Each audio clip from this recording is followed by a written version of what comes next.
Hello. All right, I think we're back. So going back to the code, I don't know what I was doing there, but it's been a little bit since I was in this virtual machine. So I guess we can continue where I think we left off. I think what we were working on was this web part where oh, it's not running right now. Let me get that started. So to start that, obviously we're gonna have to start our server. So npm run serve.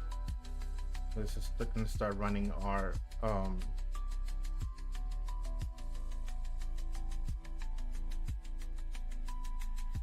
web part. So like I was saying, I was working on the virtual machine on my laptop, and I thought, well, I think this would be a great opportunity to do an initialization of how to do development from the very beginning. As I mentioned, basically starting from having to set up your computer for the first time, what you install, the process as if you were just bought a computer and or a laptop in at the store, and what you would need to start developing. So I think that I won't do it now because obviously I'm back home, but the next time, which obviously it does happen quite often that I happen to be out, particularly towards the end of the weekend. So I was thinking of starting to do my streams probably Monday through Wednesday, because usually Thursday through Sunday I'm either traveling or doing something with the family on the weekend, so I don't have a lot of time to stream. And I did have every intention of streaming Thursday night, but as I mentioned, it got late for me. I had my laptop. I have not set up a virtual machine there, like a development environment. I went ahead and installed everything. I went ahead and got my virtual machine loaded, and got a lot of the, not anything that I needed to have installed, but I was setting up my lights, my streaming setup, and I thought to myself, well, it already got kind of late, and I think it would be a great opportunity to have a a starting video on basically how you would go about setting everything up from the very beginning. So probably sometime towards the end of this week, I'll be doing that. But for now, let's continue on where we were. And it looks like our server is running, because then there was no errors found from the last time that we met. So if I refresh my page, click on edit, we're able to see what we were working on. So the last time we met, obviously the way this, just to give a quick recap, the way that this works is when the user loads the page, they should be able to see frequently asked questions here, and that's essentially what we're trying to build. And when they edit the page, that's when you go into the configuration of it. So when the user clicks on edit, they should be able to see these tabs at the top, or these navigation cards, so that they can make configuration changes to the web part. They would be able to select whether it's a tab layout or an accordion layout, and then they would be able to select topics from the list. And one of the things that we touched on was having things to be throttled, just so you can see how things operate. So if I inspect this and I go to network and I set throttle to 3G, just pretending we're on a phone with 3G type service, what happens is you can see that it just has like a loader, something that just kind of shows kind of like a marquee while things are loading. That's the last thing that we worked on. So when I add another one, it adds it on there. If I click on it, then it pushes it right back to where the original location, which is where all the topics are coming from. So all my topics are all the topics that are available to the user to utilize.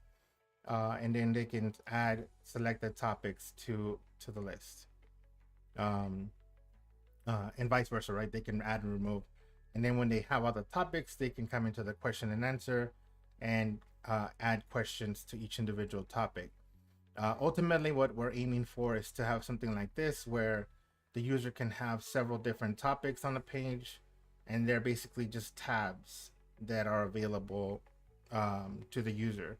So when the user clicks on a different tab, they'll see a different subset of questions available to them. So ultimately, that is our goal. I was actually noticing that page that I was looking at comes from something that says 33 unique FAQ. And so ultimately, what I want to do, let me go ahead and look that up since I brought that up. 33 unique FAQ. What is it? 33 unique FAQ page examples. So this right here. Ultimately, what I would want it to do is that I would like for us to have several of these layouts available for the user to select from. Obviously, some of the ones that I really like are the frequent asked question with the tabs on the top that I was just showing. The accordion like this is another good one. This is the one I just showed you. This would be another good one. So, I think that we can give the users the ability to utilize or leverage rather these different layouts. This is another good one right here for the one that says bookings on it. This is the accordion version, so we can have that accordion tabbed, bullet pointed ones. There's several different ways that we can make it. So I would like it to be somewhat universal, maybe have several different visualizations to the way that this is rendered. And so ultimately, that's what I'm aiming for. The users had given them the ability to be able to do that.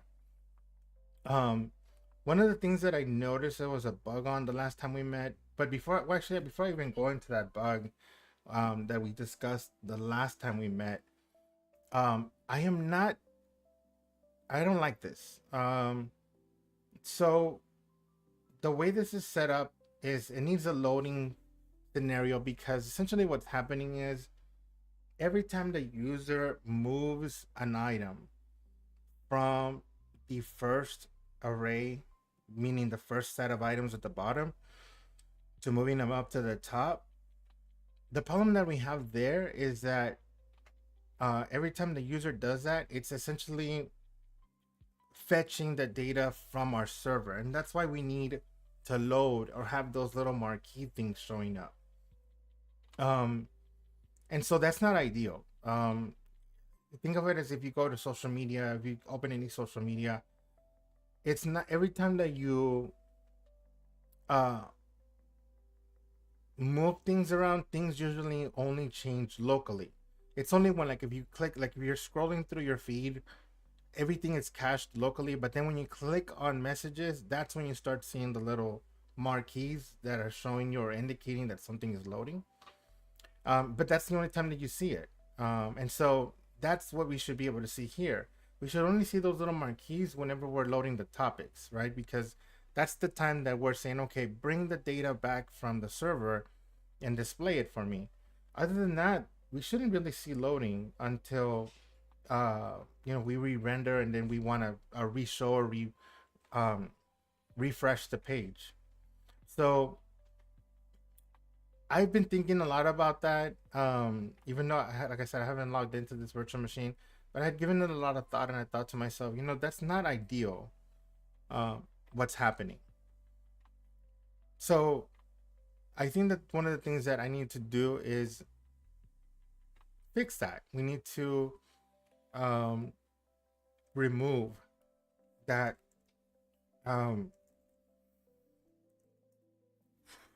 we need to remove that loading and unloading of things. So let's go ahead and work on that first. Once we work on that, I think that we can move on to make other fixes like the edit issue. So you can see it already. When I clicked on edit, I can add test and I save it. First of all, it doesn't change it, which is not a good thing. It only changes it when I shift it into our top up here. Watch. Or move it back. Yep, it only shifts it back when I move it. I have to move it up and then move it back down. We can't expect users to think that, oh, I gotta do that. They're gonna think, oh, something's broken, something's not working correctly. And so that's one of the things that we want to avoid. So we'll fix that. I mean, obviously we're gonna fix that. The first thing that we're gonna do is let's look at our state. We discussed that you have a global state, meaning a state that's available or visible from anywhere, and then you have a local state. Let me ban this person that's spamming my.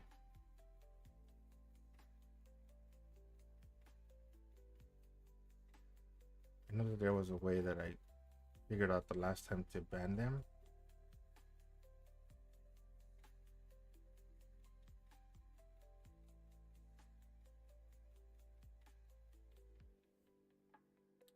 I'll come back to that. So anyway, what I was saying is, well, what I was talking about is our state. So we have our state. Our state is just a fancy way of saying, or a developer way of saying, our data, what's stored. Okay, so we have two types of storage. We have a storage that we store, where we store the stuff that we receive from the server, and that is stored inside of our SWR hook. So the SWR hook is our data fetching factory. Think of it as a runner. So we have a gopher, somebody that goes and gets stuff for you. So you have a gopher that goes and gets stuff from the server. I gave the analogy of a grocery store the last time. So you have a cart, right? And whenever you go to the store, you fill up your cart. That's what the cart is, like your variables. Before you leave the store and you start to check out, you store everything in the cart. Otherwise, it would be a kind of a bit of a pain to go shopping at the grocery store.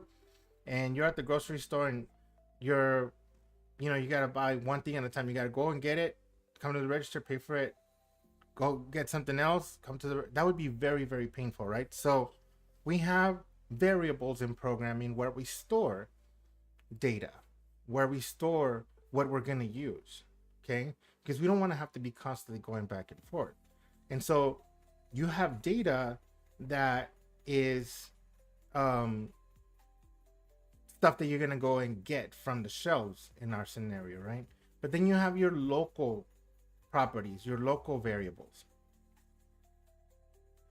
For example, sorry, I had a long day. For example, the local variables exemplify something like, if you, again, going back to the shopping cart, is the child seat open? So like that area where the child can sit. You have a property or a value. Is it open or is it closed? And you also have an action, closing it and opening it, right? So those are the functions of a program, things that happen, like a verb in the language. So things that happen, I opened that area for my child to sit. I closed it. So those are different actions that happen. So those basically happen to be your methods, or what we describe as methods in programming. The state, or the current way that it's set up, is your variable, your value, your property, right? Is it open or is it closed? Okay. So, and just like you can have actions, you can have an action that says open, or open seating, or closed seating, right? But you can also have a function that toggles it. If it's closed, open it. If it's open, close it. So just a brief overview. And so what I'm looking at here is the state that I use locally. Again, what the stuff that's relevant to that cart itself, not what you're getting, right? You're getting is, think of the bigger part of the cart as the stuff that's coming from the server. Stuff that you're basically storing temporarily that's coming from the server.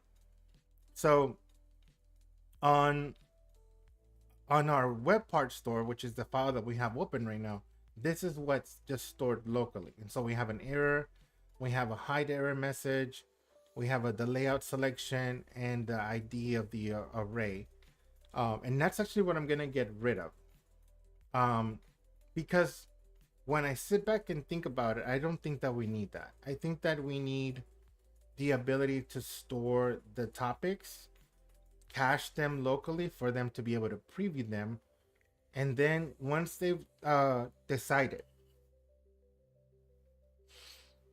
that that's the topics that they want to keep, then we can just iterate through them and store the array of IDs, which is just the listing of the numbers of IDs.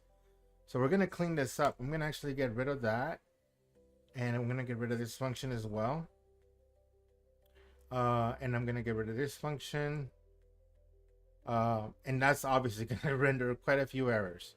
So let's go look at our topics. Is there an error there? No.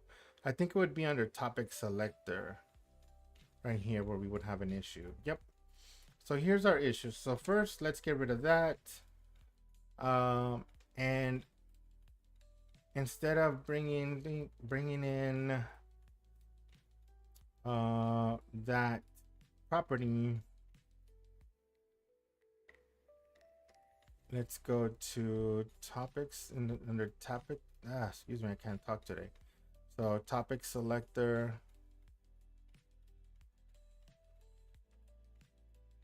So instead of selected topics, we're gonna actually do selected topic array. So inside our Webpart store,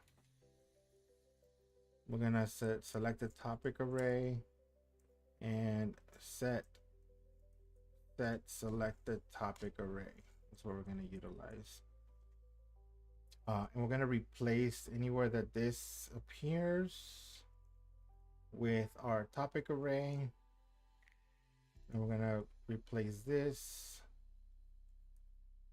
with that, and the updated array. Let's see what we have. T dot ID. Yeah. So remember, this is using a number, right? So we're basically iterating through or we're passing the topic itself. Toggle selected topic.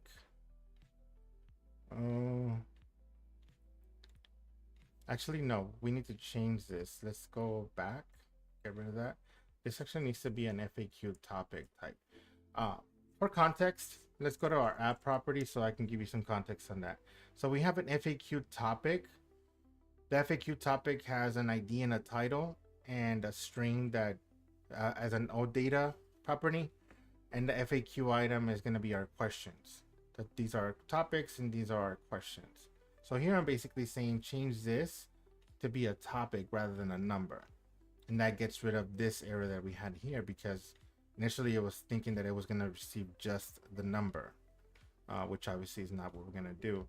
And so now we have to go and fix our selected topic selection. So let's go ahead and work on that next.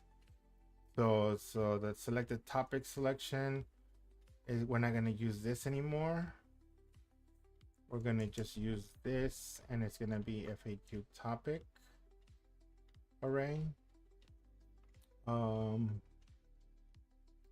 don't think we're going to use this anymore because we're not going to need a loading service, because we're not going to be basically refetching data every single time that we need this. So let's get rid of that. Get rid of this. Get rid of this. FAQ topic by IDs. Oh, we don't even need this anymore, actually. Because again, we're not going to be fetching the data anymore. We're going to just be using the array of items. So for the selected topic,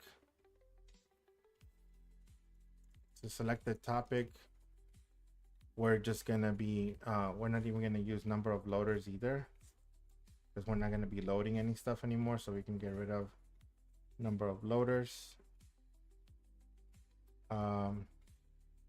We can get rid of this set number of loaders and the hook as well. Let me move this over here so we can get a little more real estate. We don't need this hook anymore. So we're just gonna bring in the selected topic array, the toggle of the selected topic, and instead of number, we're gonna pass FAQ topic. We're gonna handle the edit, handle delete the same way we did. We don't need number of loaders anymore. So selected topics, handle edit, handle delete, and number of loaders. We don't need number of loaders anymore, or set number of loaders anymore. So we can get rid of that, get rid of that. So we should only have 4 properties here. We don't need this anymore because we're not having to load stuff anymore. But it was a good lesson to have. I mean, if you go back to our previous stream, I do think there's some benefit to learning that, to learning how to show a loading state while you're fetching data. I definitely think that is a good thing to have. So here, instead of FAQ topics by ID, we're just basically gonna use selected topics array. And this will fix later under stackable bar. That's something else that we need to fix. Well, let's just go ahead and fix it now. So stackable bar, instead of, it's going to use FAQ topic. That's a change we're making there. And we're going to change this to just be topic. So that gets rid of those errors. We don't use this anymore because we don't have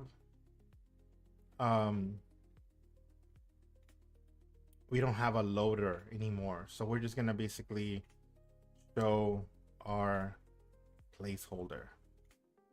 And actually, I misspelled that. Placeholder. Oh boy.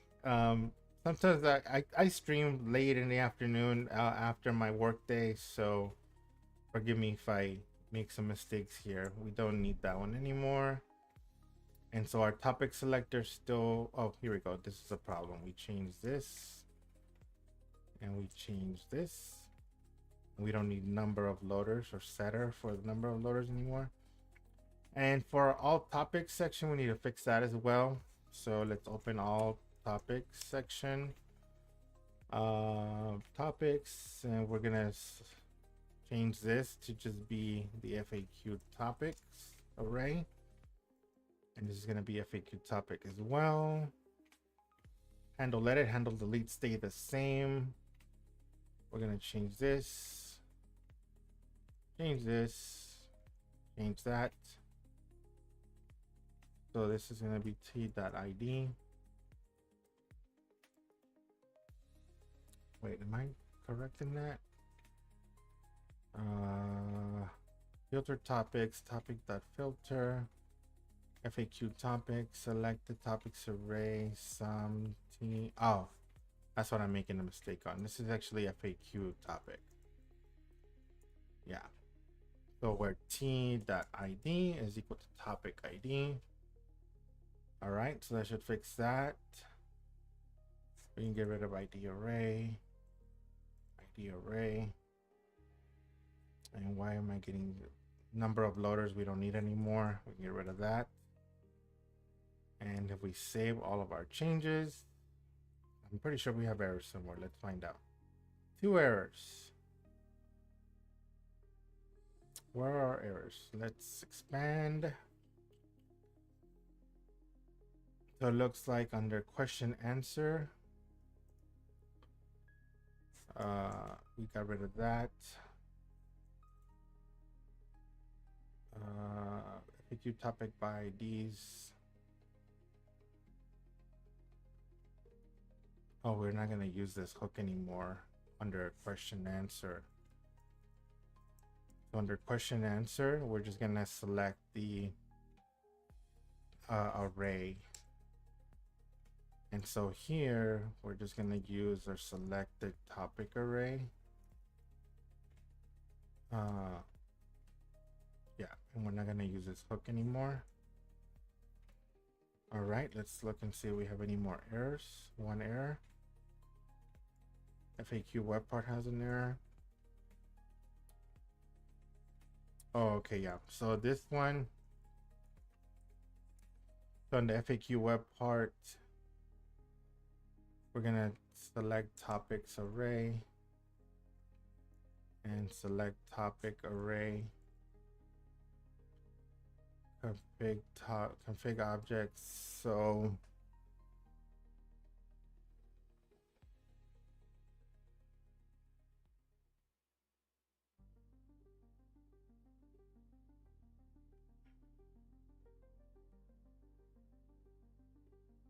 I'm trying to remember why. So we put it in a use effect, but the use effect really should only have the layouts.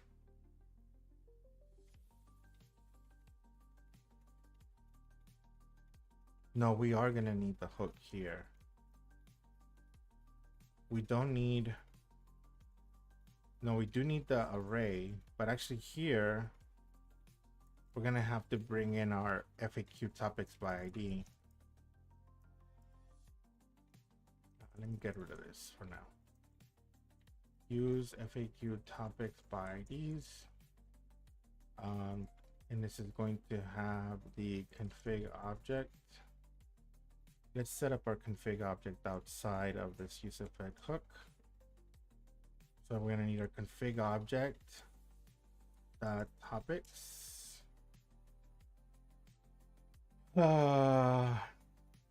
And then here we're gonna get our FAQ topic by IDs. And inside of our use effect, we're gonna set our layout to the configuration object layout, and we're gonna select our topic array to the FAQ topic by IDs that we just received. Set selected topics array.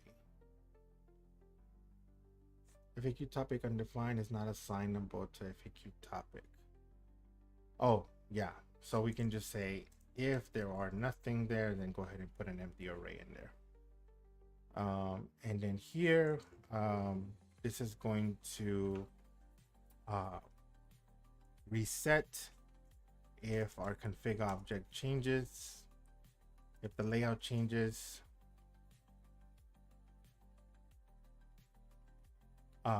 which that's never really gonna change. Let's not do that.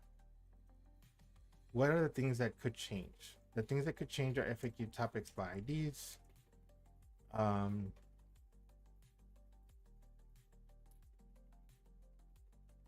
that's really all that will change.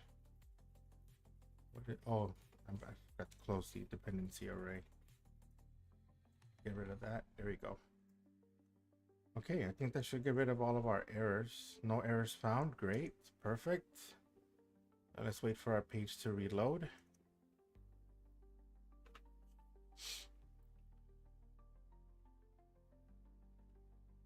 Refresh it again.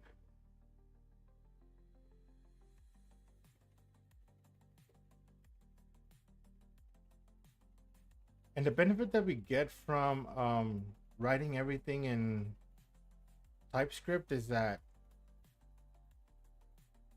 we can write all of our code and kind of catch our errors before we even go to see that, you know, what's going on. Actually, I think what's causing my issues is that I'm still throttling. Let's get rid of the throttling real quick. There we go. All right, so if I go to topics, now that is awesome. There's no loading, right?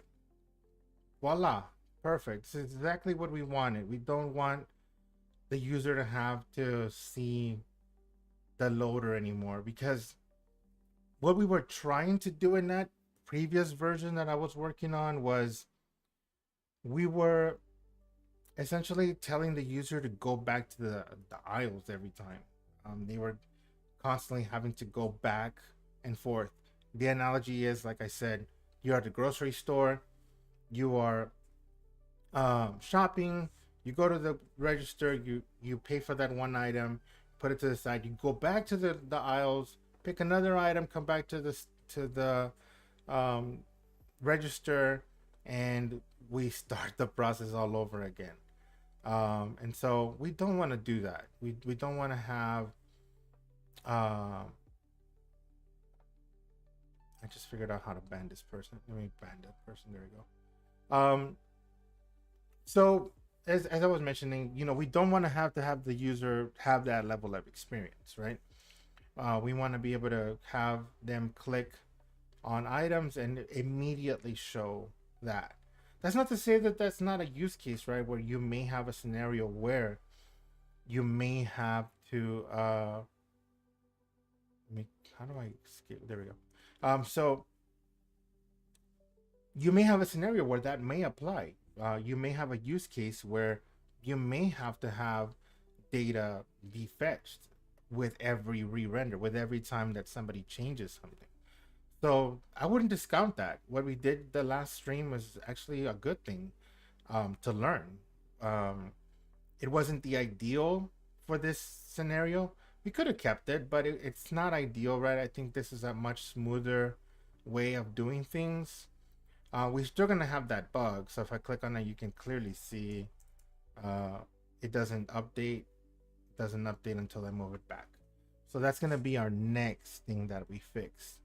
Um, because right now, uh, the issues that the users are gonna be um, going to your web part and be like, wait a minute, why does it not change when I'm making? So if I click on it again, if I try to remove test, save the change, it's not going to show it. I think I know why. Because you remember, our system right now is using the local state. So again, going back to my analogy, you have a state. Think of the shopping cart. You have that big area where you put all the groceries, and then you have the small area where the child sits, right? So that big area is where you're putting all the stuff from the grocery store, but the little area where the child sits, it's local to that cart, right? Because when we open the area for the little kid to sit, that's a method, something that's changing locally on your shopping cart, not changing anything uh um at the aisles of the grocery store. Okay, so there's an important distinction there, and that's why when I try to show or try to explain, I use these analogies to kind of make it a little bit more understandable. And so what's happening right now when I click on that edit icon, um, it doesn't work because um, it's changing something at the grocery level, like the aisle level, but I'm not changing it also locally. So how would I fix that? The way that I would fix that is in our edit. So let's go back to our edit functionality. Where is our edit? Edit would be under the selected, no, under the forms. So let's go look at our forms real quick. So we should have a folder for forms. There it is, forms. So we have our topic form. And inside of our topic form, we have these mutations. So these mutations, what mutations mean, it's like, think of the Power Rangers, right? Whenever they would switch into their power suits, they were mutating, they were changing themselves. That's essentially what we're doing.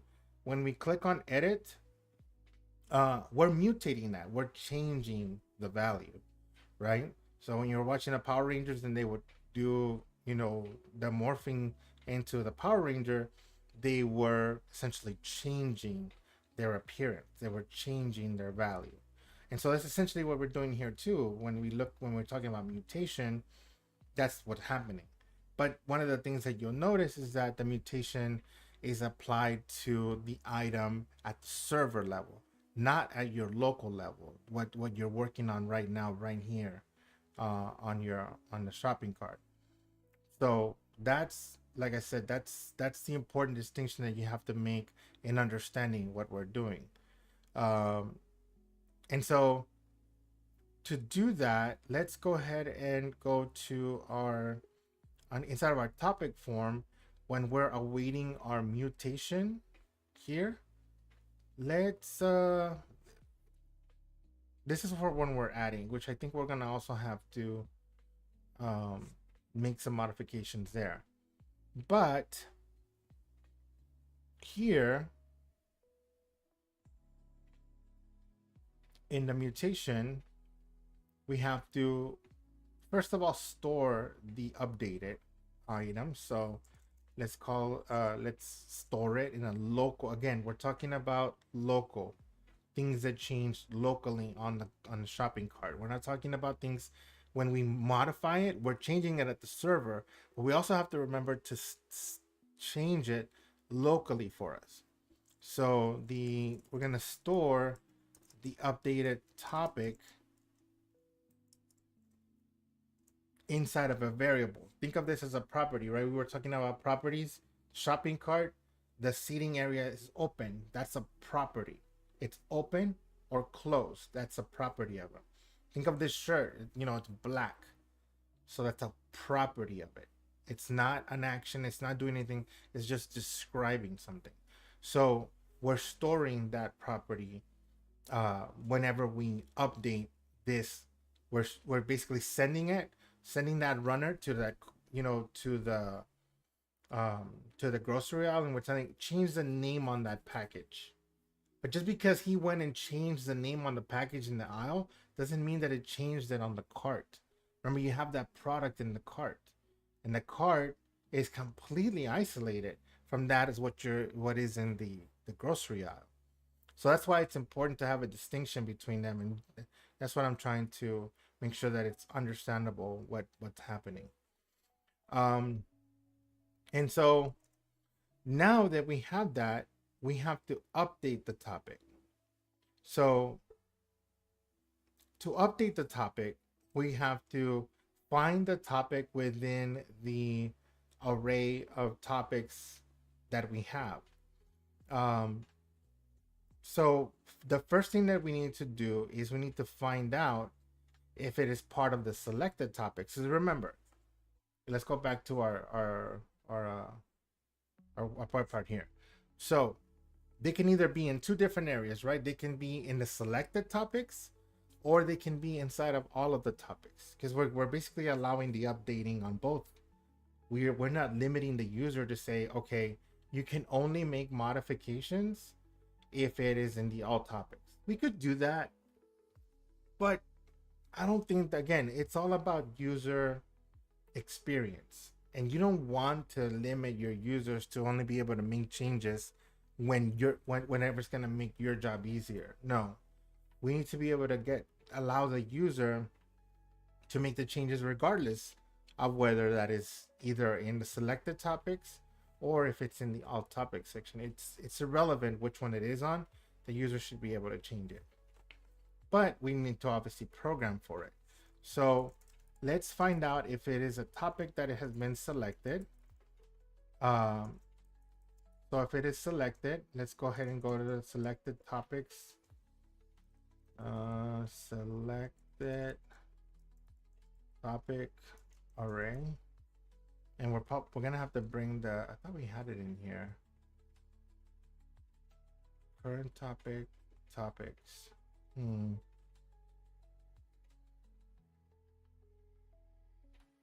I thought we were using it already. I'm not entirely sure that we want to do things this way.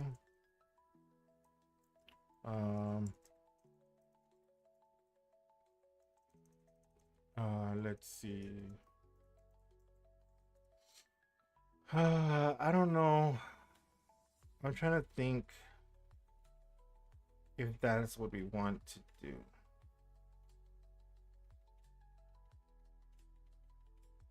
Let's go see where topic form is at. So to find out where something is at, like a component, where is it located?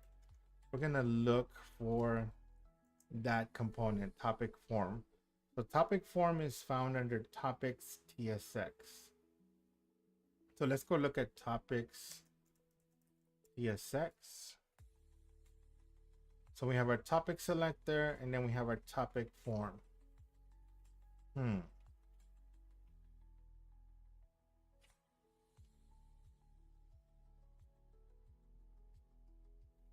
Um,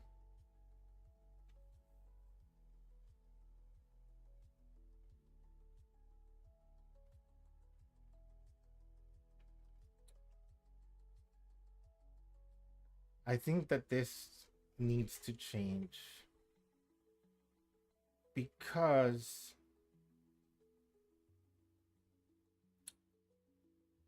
in programming, it's important to have components that are just about rendering, and then kind of move your functionality outside of this component. What I think that we should do is the we need to move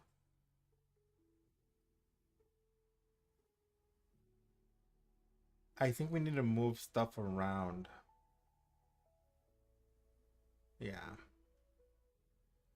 I think we need to move stuff around because I feel like this is becoming too it becomes too taxing when you have data that's, in my opinion, you're pulling too much data uh concurrently. Like too many different pieces of data are coming and they're kind of muddying the waters, for lack of a better way of explaining it.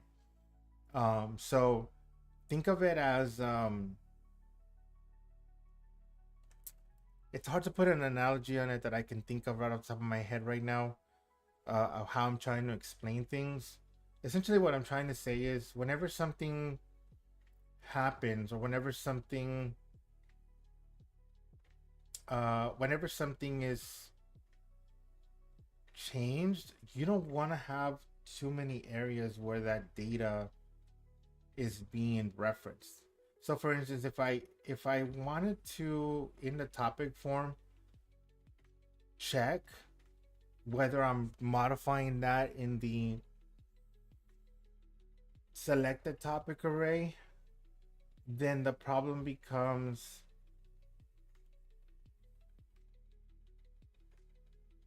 that I'm passing that data. Now, in our scenario here, it's unlikely that it's gonna be a huge array of items, right? Like it's really unlikely that it's gonna do that. But we never want to um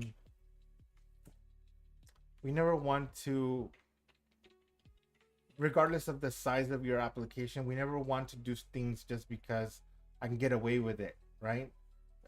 Think of it like, you're driving down the street and you're like, oh, you know what? I don't care if it's 50 miles an hour.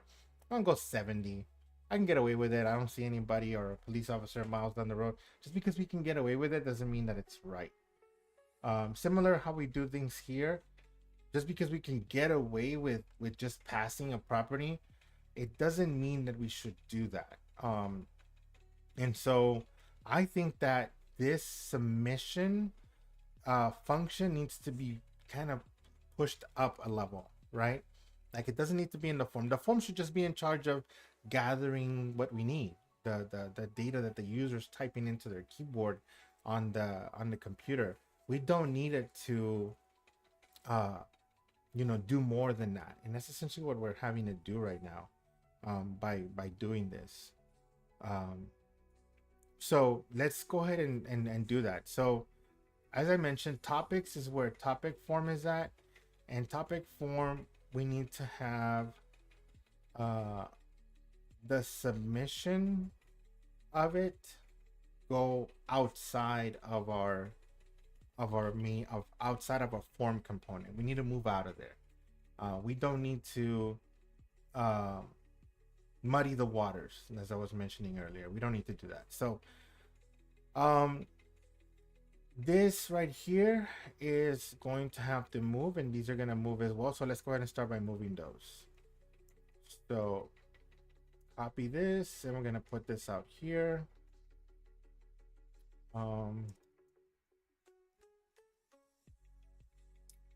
So use add items, use edit item. Move that out there, and we're going to get rid of it from here. I know it's gonna create a bunch of errors, but it'll be fixed momentarily. Uh,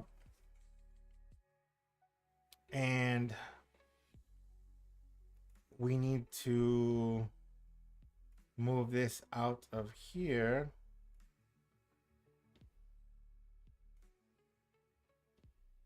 And we actually can move this out as well. And we won't need to bring in our topics and mutate FAQ topics anymore. So you see how already just by making some changes, we're actually cleaning a lot of this stuff out because we won't need this anymore. So let's move this to topics. So here we're gonna create a function. Let me format the document here.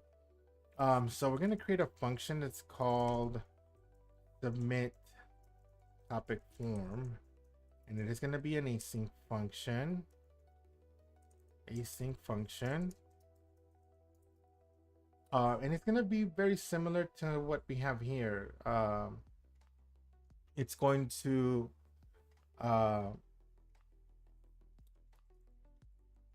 return a promise. It's not really not gonna do. Let's just make it not return anything for now. And then what we're gonna do is let's get rid of this. And let's get rid of this for now. And we're gonna cut all this out. And we're gonna do this. And we're gonna pass this function into our topic form. So we have our topics and our mutation of topics. We're not gonna need those anymore. See how much cleaner this is gonna be? This is gonna be so much better. So we're gonna delete all that. We don't need these anymore. We don't need this anymore. We're not gonna need this either. And then we don't need this either. And we're really gonna get rid of a lot of stuff. And we're gonna use the submit this function right here. We're gonna use this in here. And we're gonna have submit topic form. And when we submit, we're gonna use submit topic form. And we're gonna pass the data to it.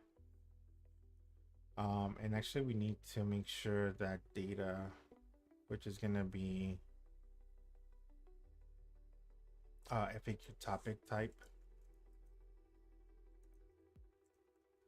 So we're gonna use FAQ topic. And inside of our topics, we're gonna type in topic here. And so topic, yeah, so this is gonna change obviously. So inside of our form, change that, and that should get rid, oh wait.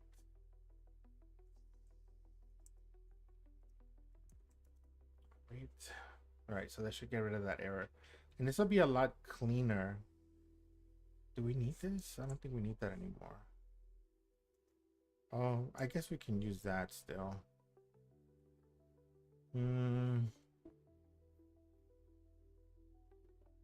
Let's leave it there for now, but I think we're gonna remove that as well. I think we need to remove that as well. So anyway, here we have topic. So we're gonna be using topic from up here. And instead of data, we're gonna use topic. And now we need to bring in our FAQ topics. So these are gonna be using what we already had here. And the toggle hide dialog comes from the Webpart store, right? Oh no, that's right here. So let's move this up. Let's move this state up here. right. So submit topic form is now going to be here.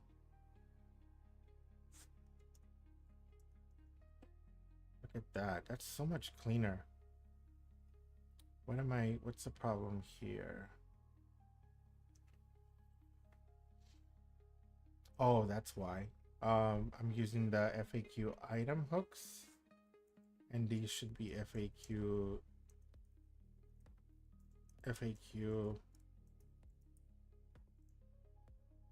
Let's find out what that folder is. I really made a mistake in naming them the same. I shouldn't have done that. FAQ topic hooks. FAQ topic hooks. Now that should fix it. So don't make my mistake. I'm gonna probably clean this up as well. So I use add items and use edit items on both. Name them the same, and that's problematic because you just saw that it wasn't liking how I had written things. So now let's save it all. And now the issue still remains. The issue still remains, and when the user clicks on edit, we have a problem where it's not going to store it locally. But now the benefit that we have is that we don't have to pass a bunch of properties everywhere. We're simplifying it a lot because now everything is centralized at the parent, right? So we've kind of taken all the responsibility of the child, which is the form, and we've shifted it up from it being with the child to now being with the parent. And now that it's with the parent, we can work with it a lot easier.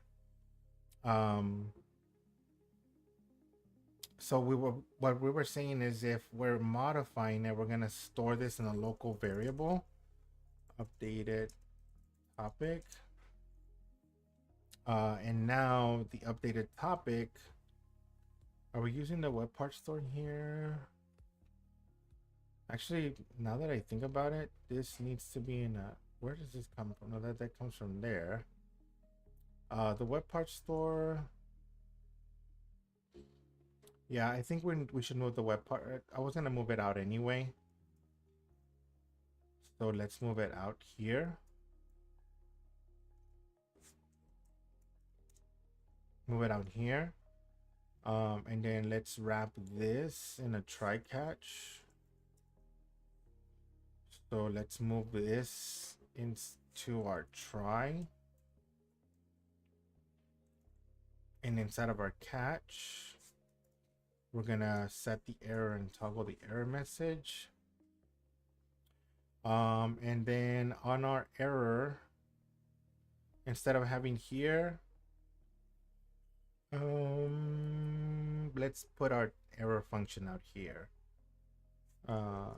Const form. Wait, is that gonna work for our advantage? I don't really think it's gonna work to our advantage. The reason I don't think it's gonna work to our advantage is because our error on our errors. Well, I should really be using this.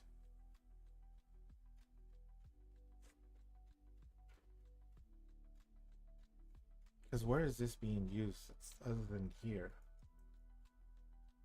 Is it, oh, it's used on the bottom. Okay, I get it.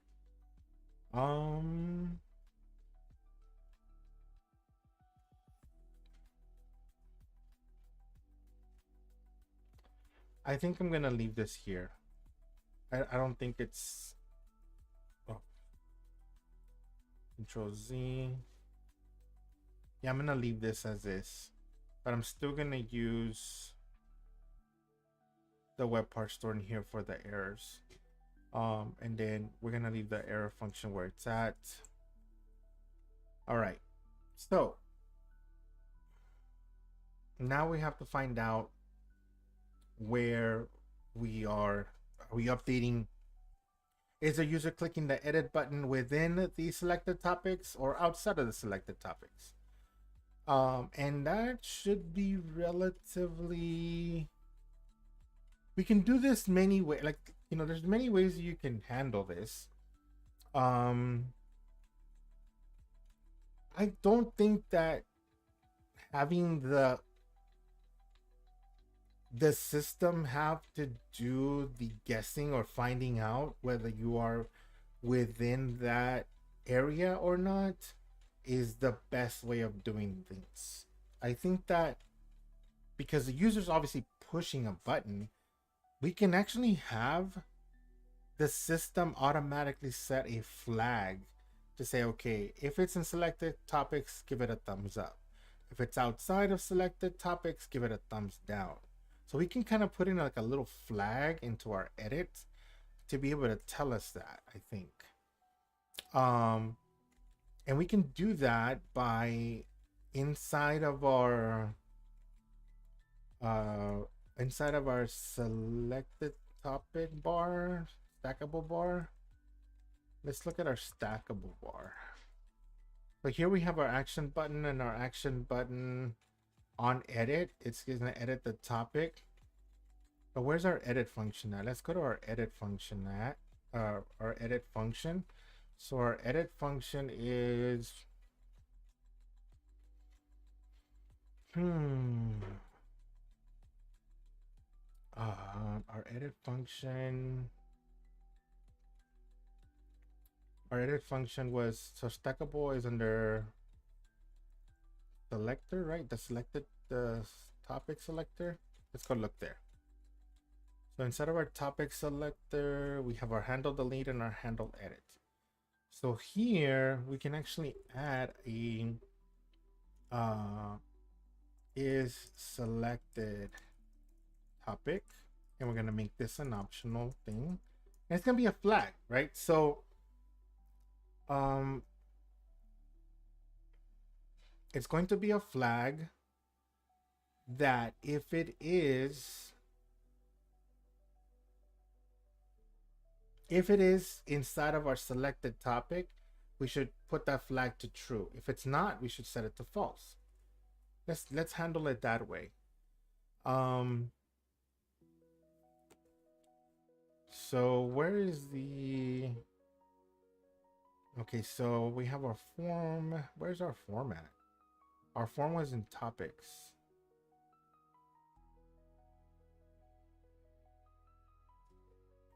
And then we have our topic selector, and inside of our topic selector, we have our stackable, our selection.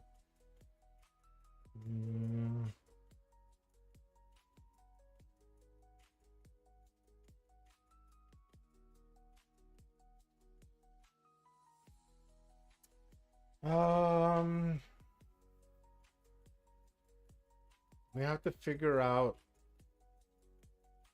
what our best approach is going to be here.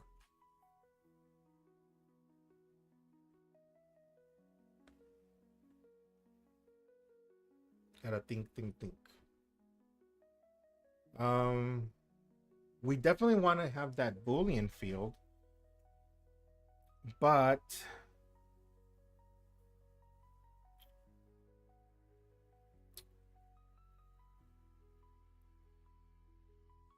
is inside of our topic selectors where we have our handle edit.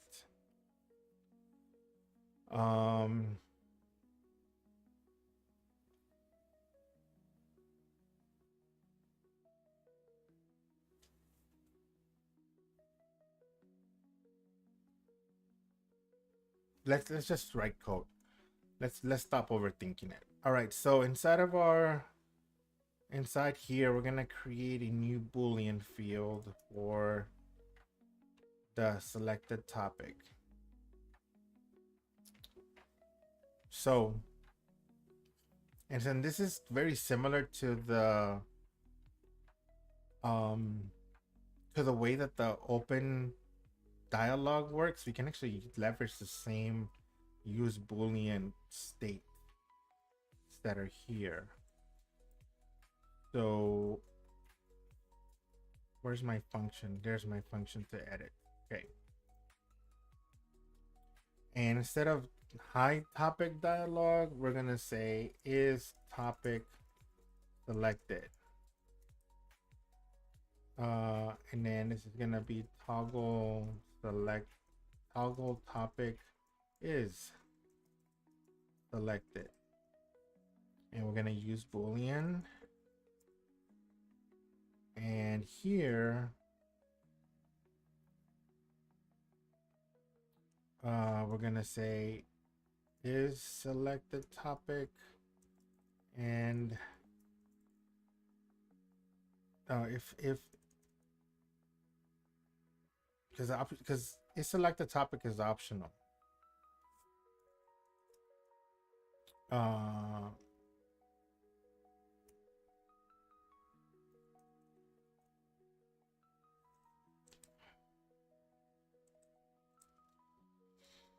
no, let me see, hold on. What am I doing? Where's our error? Right here. We might not even need to do this here.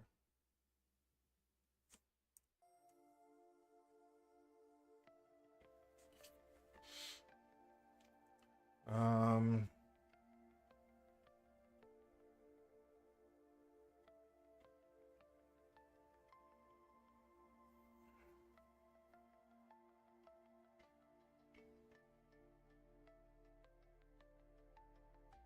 we really have to figure out.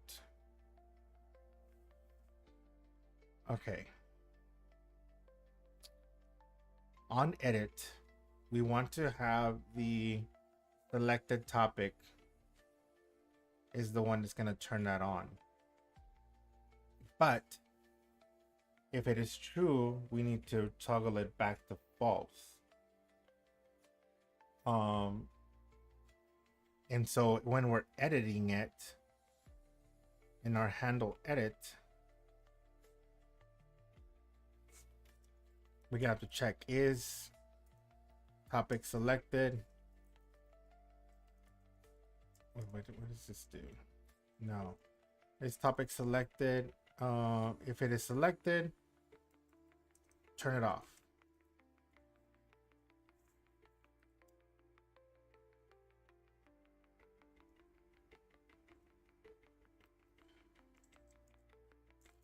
Otherwise, don't do anything. Or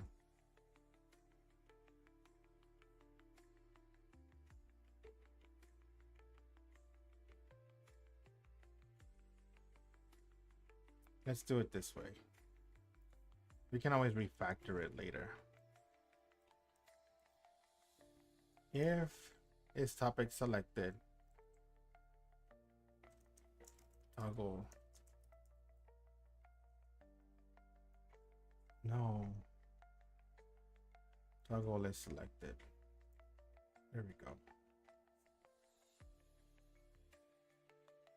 So what this is saying is when we edit, if it just so happened to be that we were editing something that was actually, I'm actually incorrect in doing it here. This is actually going to have to go inside of our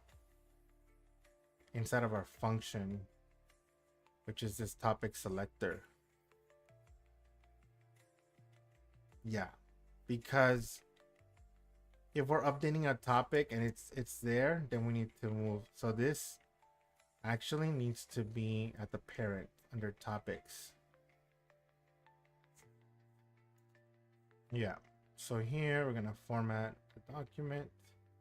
So we're basically saying if we're updating the topic and it just so happened to be in the selected topics, then we're going to make the modification, but after the modification occurs, we're gonna turn that flag off to say, you know what, it's not we're not making changes to something that selected topics.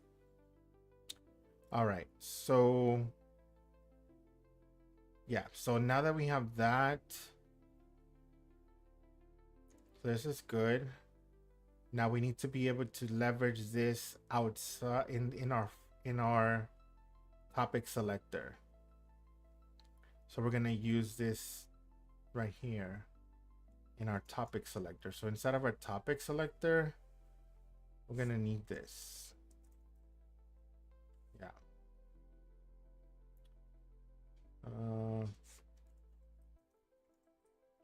Yeah.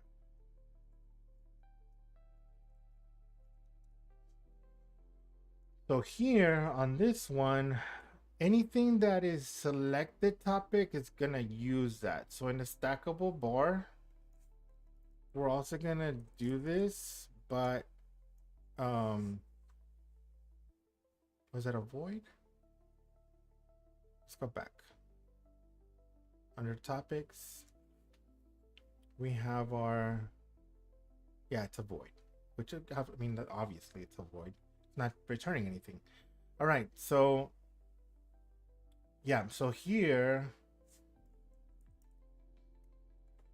inside, whenever somebody clicks on this edit icon, now we're not just going to edit it, we're also going to add the toggle selected topic.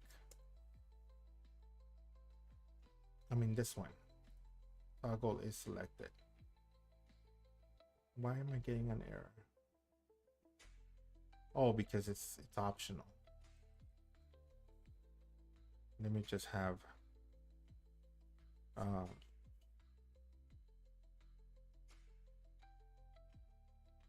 think you can just put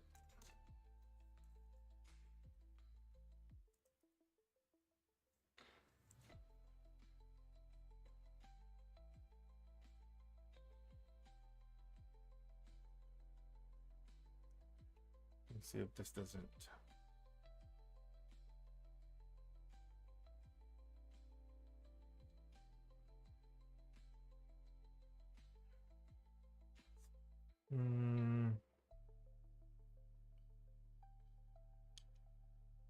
We want to keep this reusable,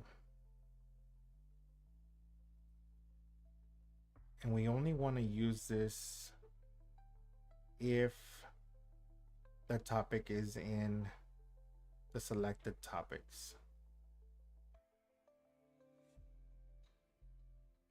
But I just cannot remember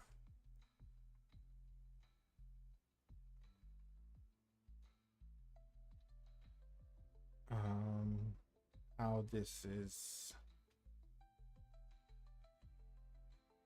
Cannot invoke an object when it's possibly undefined.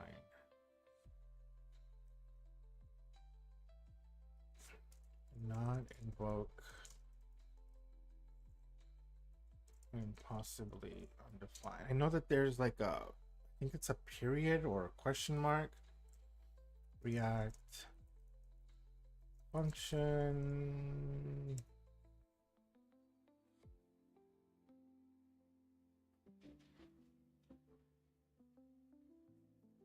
So see, we can put a period, like a question mark and then this. So we put a question mark. Oops. Put a question mark. There we go. So what this is saying is, if there is that function that's being passed, we're going to use that function to toggle it to say, okay, this is being a change is happening from within the selected topics. So now that we have that in our stackable bar, sorry, my dogs are making a lot of noise. So in our topics here, on our topic selector, our topic selector is missing the toggle is selected. Toggle topic is selected. Perfect. Why am I getting that? Oh, we're not using this yet. We're going to use that in a moment, but I'll just take it off for now. And now that we have that inside of our topic, and our topic is passing it to our topic selector inside of our topic selector. Get rid of this. And we have this toggle topic is selected. It's going to go under selected topics.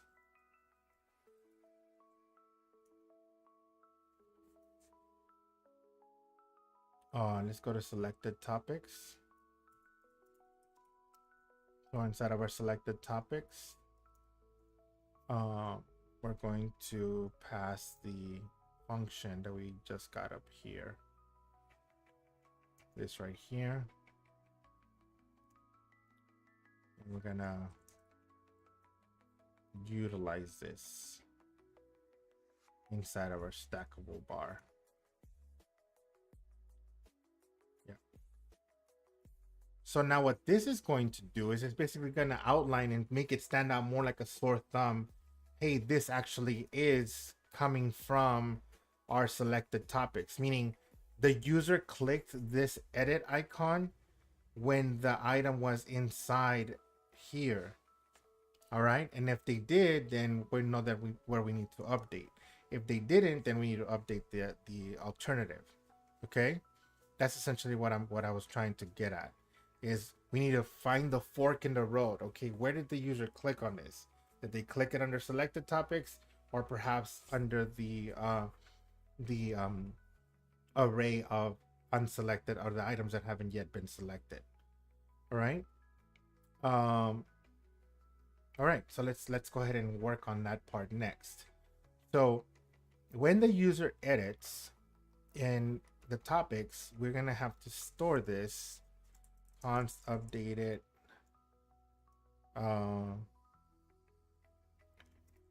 updated topic,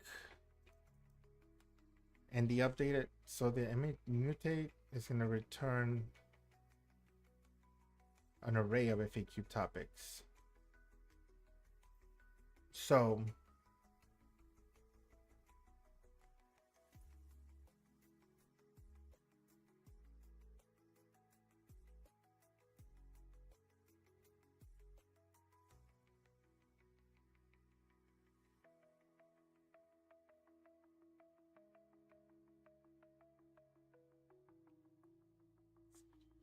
all right, so this is going to return the array of updated topics, but I don't think we need to do what it's saying for us to do here. We just need to await it, and then we need to is topic, if it is from the selected topics, then what we need to do is we need to take and update. We need to go and update that item. So if it is a selected item, then we're gonna go into our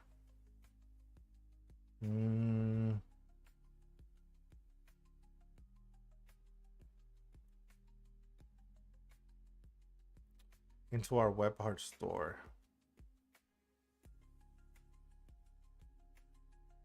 What do we want to update that there? I'm curious what happens if I modify it while out here. Why did it click on? Well, that's not good. I don't like that. So right now, we have a problem with these buttons. I think I know what the problem is with the buttons. The buttons have by default a setup where they're generally set up to do a certain level of functionality when you click on them, and so I think that needs to be canceled out for us to not see that anymore. So inside of our stackable bar, in our buttons, so when we look at our buttons in the stackable bar, I think we need to cancel that functionality. So when the user clicks on edit, we need to toggle is selected. Okay, so on top of this, we need to stop. Let's have it past the event, and the event will have a stop propagation functionality, and we need to do that for both edit and delete. So on the delete, we can pass the function, and let's wrap this. Okay, so before I like to explain things as I go. The reason that this works the way originally I had it is because I'm just passing forward from the action button function, basically the what it does. So an action button is literally what it does. It does an action. It creates a method. So again, if we're in the shopping cart analogy again, when we push that area for the child to sit, where you're creating an action, you're making something happen, like a verb, right? And so the action button has a verb, something that it does. And so the reason I can just put the double parenthesis, the arrow function, and then pass the delete function to it is because I'm only utilizing that one function. But because now I have to add another function, I now have to wrap it to tell it, okay, I'm not only going to just do that one thing, I'm doing two things. And since I'm doing those two things, I now need to wrap it. So that's why you see me highlight this on delete and add the braces. Because now that I added the braces, now I can add my parameter from our event. The E means event. So an event is happening. Whenever you have a button, it has by default a propagation event. And so we have to stop that from occurring. And so in order for me to be able to do that, I now have to wrap the function and now add e.stop propagation. And now I can do that scenario. Okay, so if I save that, that should get rid of, I think, what's going on right now. Yep, see? So the propagation, what was happening was when we would click on it, it was shifting our stuff to the next array. And we don't want it to do that. We want it to stay in its place and be, left alone there, okay? All right, so now that we have that fixed, we can take off, let's say, now we can save the change. But then we're still gonna have the problem that the user has to click in and out, and that's what we're gonna aim to fix. But we fixed the other bug. The other bug was that when the user would click on it, on the edit icon, it was shifting that item up into the other array, which is not at all the functionality that we want. All right. So now that we fixed that, let's go back to our functionality. So if the topic is selected, then we need to find the item in the local state, the local array of items. And so for that, we're gonna have to use it from the Webpart store. But I have a feeling this is gonna mess stuff up. But we'll figure it out. I think that this is gonna mess things up. But let's give it a shot. So FAQ topic array. Let's go to our Webpart store again, and don't have it memorized on what we did here. So we have our selected topic array, and we have our set selected topics array. Yeah. So now, if it is a selected, if the topic is selected, actually, let's just leverage the same if this conditional that we have here. So let's wrap this, and we're gonna have an else. And so what we're gonna do here, we'll address this momentarily, but what we're gonna do here is we're gonna create a new array. It's gonna be FAQ topics dot filter, where the topic equals the topic ID. And so what this function is, this is something that's done by Copilot. So let's find out if it's doing the correct thing. Even though AI can help you a lot, it doesn't mean that it's done correctly. So let me format my document here. All right, so what this is saying is the update select, go through the FAQ topics that exist, which again, that's not correct. Wait.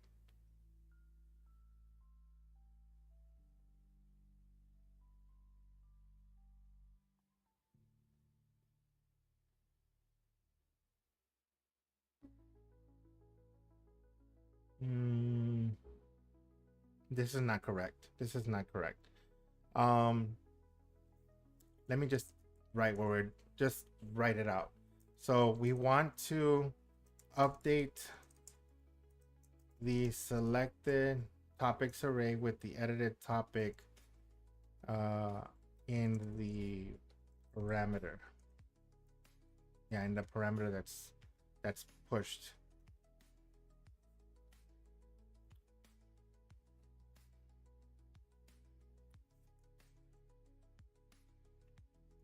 So the selected topic array. So we're gonna go through the. So think of this as a revolving door, where we're essentially saying we're gonna go through the array of topics, the list of topics that we have, and this map method, again, it's an action. It's going through a revolving door, and it's saying, okay, if the topic ID that we're currently on is equal to the topic ID that's coming from our parameter, this parameter right here. If it is equal to that, replace it with the topic from the parameter. Otherwise, return the original topic. All right. And now we can set up our updated selected topics to be that setup. Now, the question that becomes, how do we update it in the original array? Because the original array is the all topics. And let's go look at the all topics section. The all topics section is using filtered topics, which is using topics, and topics is what? How is topics being put in here? So let's go to topic selector. Topics is coming from our, is it okay? So this is coming from something else. So topic selector is coming from topic. Topic selectors coming FAQ topics. FAQ topics. Okay, so that should fix itself. We didn't even need to check. Wait, did we need to check? Let's just see what this, because I don't think we need to, now that I really think about it, I don't think we even needed that Boolean field. Oh, it's so frustrating. But let's go back to our function here. We don't need this else statement. I don't think we needed that Boolean field, but I could be wrong. So now we test. That's working. If we are editing it here, save it, it's working. Which is what we wanted. That's exactly what the functionality that we wanted. We wanted to have the user be able to change it regardless of what area they're in. But my biggest question is, did we really need to have a way of checking if the user was inside of the selected topics or not? And that's I mean, it's working, but just because it's working doesn't mean we should do it. Again, going back to my analogy of we're speeding down the highway, just because there's no police there doesn't mean we just because we're getting away with it, we should continue to do it. But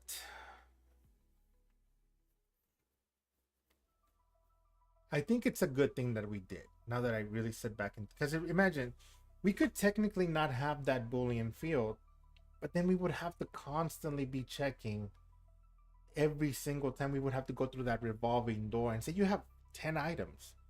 Do you really want that to run 10 times every time? No, it wouldn't be ideal. So actually, it is a good thing that we have that flag that says, okay, yes, this is part of the selected topics. If it isn't part of the selected topics, then we don't have to worry about it. So I think we did it. I think we've added that functionality. We've been able to update that. So let me try it again. So if we go to React, let's development, let's get rid of test here.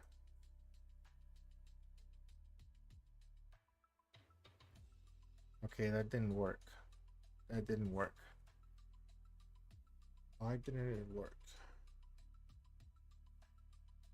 Let's add test here.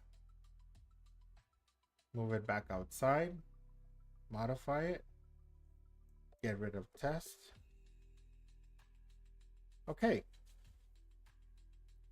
So I think we have a problem. The problem is that our filtered topics are not updating. Because remember, filtered topics. This is the problem. Selected topics array. What this should change if topics changes. I think that's the only thing we're missing. Let's find out. Let's test it now. So we have general, SPFx, and React. Let's change SPFx to say test. Save the changes, and it's not doing it now. Let's change it again. We have to figure out why this. So this is working now, which is what the bug was, but now we introduced a different bug. So we add test here. Now it's working. What? It wasn't working a second ago.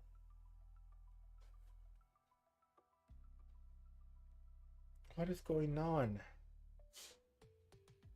It wasn't working a second ago, and now it's working. Let's move it back down. Remove test. It's working. Add it back up. Edit it. Now it's working. Move it back down.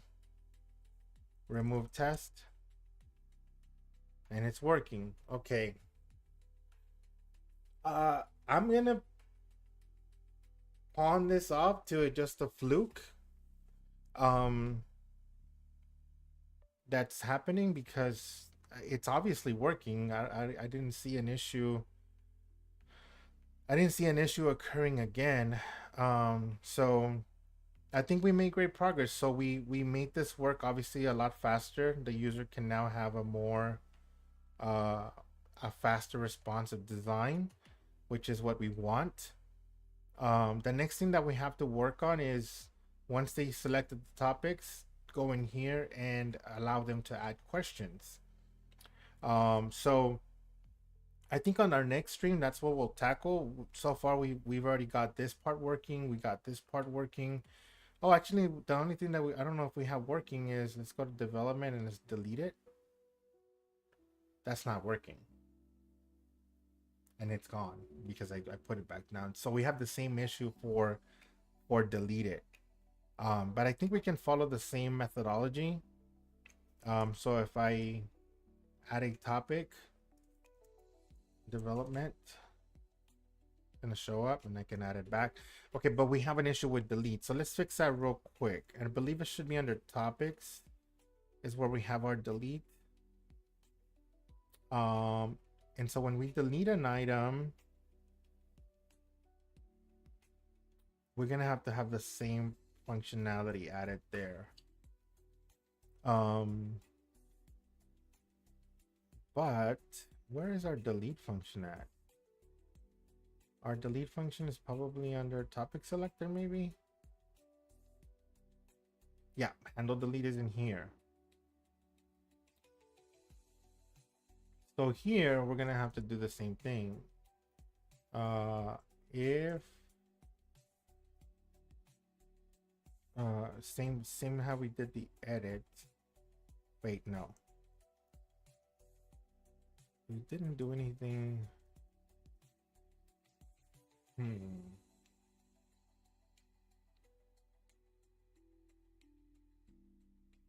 Yeah, but we have to do the same thing that we did under topics, under topic selector for the deletion portion. So for the stackable bar,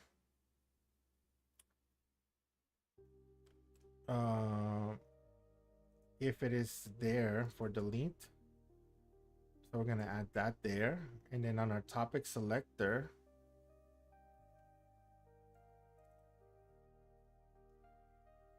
topic selector is gonna need that boolean, the same boolean that we have here, which is this is topic selected. So the topic selector is going to need that. Let's add it here. Oh, looks like my battery died on my camera. I'll be right back.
Okay, we're back.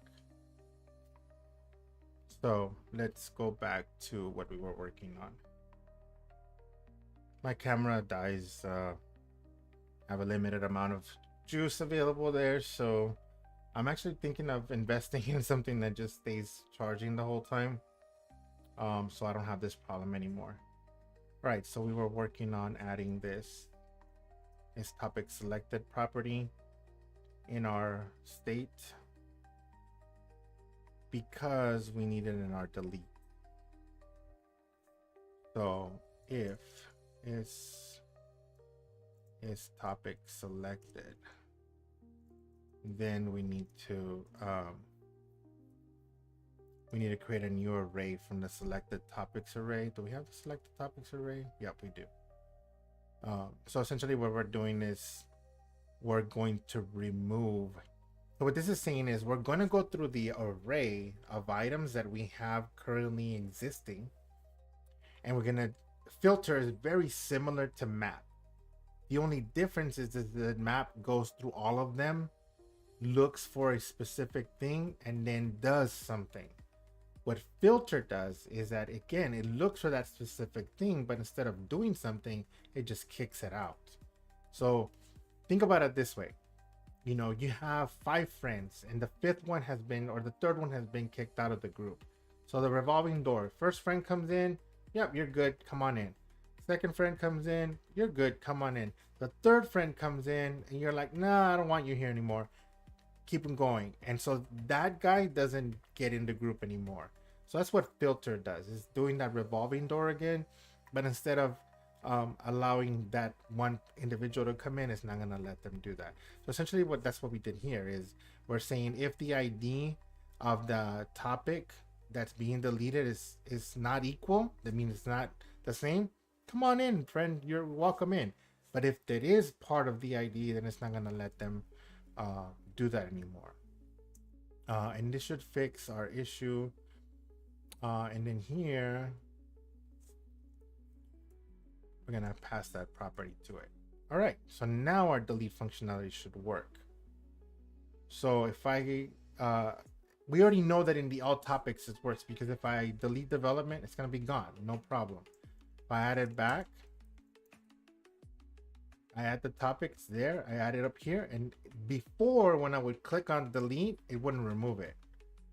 So now it's still not removing it. Why? Why is it not removing it? When I click on delete, I guarantee if I move it, it's gonna be gone. Yep, it's gonna be gone. So let me just to be 100% sure, let me refresh, emptying any cached settings that might still be saved. So if I add development,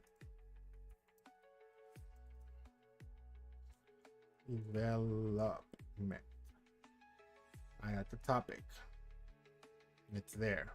I add it up top, delete. Okay, it's working. It was just cached. My original setup was cached, and so because it was cached, uh, it was not making the change anymore. But good news, it's working now. Uh, so that's really great stuff that we're working and everything's working properly. So as mentioned, that's gonna be it for today. I think we can meet tomorrow, Monday officially. I think I'm gonna just be shifting to do my streaming Monday through Wednesday.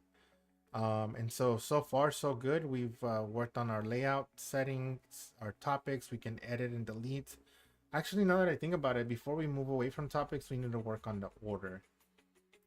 Because obviously I want to be able to have the user click these buttons um, and move the order. So if they want general to be the second topic, they can just click on that little icon up and down to move that order. So that's going to be the next thing that we work on. But I'd like to thank you for coding with me today, whatever time zone you're joining me from. And I'll catch you on the next one. Peace.